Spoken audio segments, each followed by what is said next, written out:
Let's go to France now, because President Macron and his far-right rival Marine Le Pen will be holding a televised debate today. That's ahead of Sunday's vote. The election's focused on the rising cost of living in particular, but a growing number of voters feel marginalised by anti-immigration rhetoric in French politics. Nora Fakim has been talking to French Muslims in London and in Paris. Meet Nadia, born and raised in Paris to Tunisian parents. She left France and moved to the UK 2 years ago, as she had serious concerns about the impact that France's 2004 secular laws were having on the private sector. Every single morning, I was obliged to take off my headscarf before to enter to the office, which is very crazy. When I say this to my British colleagues, they are just amazed. They say, "Oh my God, how could it be possible? For us, it's very normal. We don't do any difference." I love my country because I was born there. I have all my friends there, my family there. So I would love to come back, but as long as I can't find a job with my scarf, I can't come back to a country who doesn't accept me in my full identity.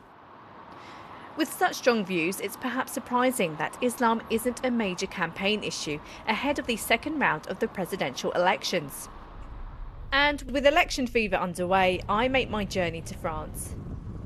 While the two final candidates, Marine Le Pen and the present incumbent President Emmanuel Macron, have in the past courted controversy over issues such as immigration and the place for Islam in French society, this time round the cost of living is dominating discussion. But for some French Muslims, it means that they aren't voting. I didn't vote this year, even though I've done it in 2017.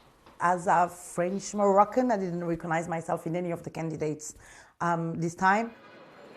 Despite the overriding focus on the economy and the cost of living, Marine Le Pen has insisted that should she win power, she would introduce measures such as fining women for wearing the hijab in public.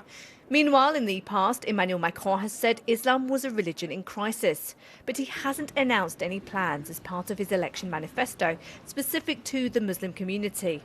Even though the politicians may not be talking about Islam this time round, some experts believe it remains a public issue in a country as divided as France. Post-war immigration and the France's colonial past. That's why now immigration, Islam, Muslims have featured in the news and in public debates for the past 40 years. Islam is the second largest religion in France, and with a population of around 6 million Muslims, the challenge for the new president will be to gather and unite a French society. The question is, how will the outcome affect Muslims and other religious communities in the future? Nora Fakim, BBC News, Paris.